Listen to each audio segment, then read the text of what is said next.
ધોકડવા નજીક રોડ ઉપર વનરાજાની ગર્જના, શાળાના દરવાજા પાસે ગીર કેસરીએ ગત રાત્રિના પશુનું મારણની મિજબાની સાથે ગર્જના કરી વિડીયો સોશિયલ મીડિયા પર વાયરલ કર્યો.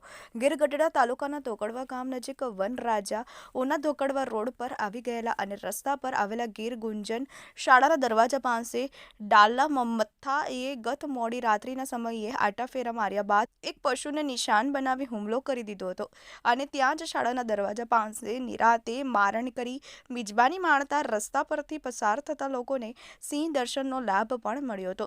અંતે ઉલ્લેખનીય છે કે આ વિસ્તાર જંગલથી તદ્દન નજીક હોવાથી સિંહ માનવ દર્શન કરવા પહોંચી જાય છે.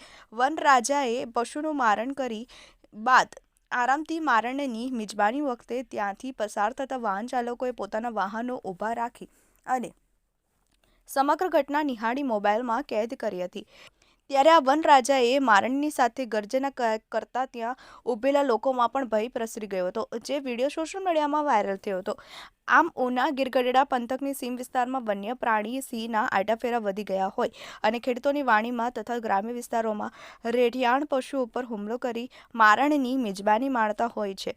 થોડા દિવસ પહેલા દરિયાઈ કાંઠા વિસ્તારના બાવળના જંગલમાં જોવા મળ્યા હતા. તો અગાઉ ઉનાના ટીકરિયા ખારા વિસ્તારમાં 2 પશુના મારણ કરી મિજબાની માણી હતી. Manu Quad, TV18 news, Gir Gadhada.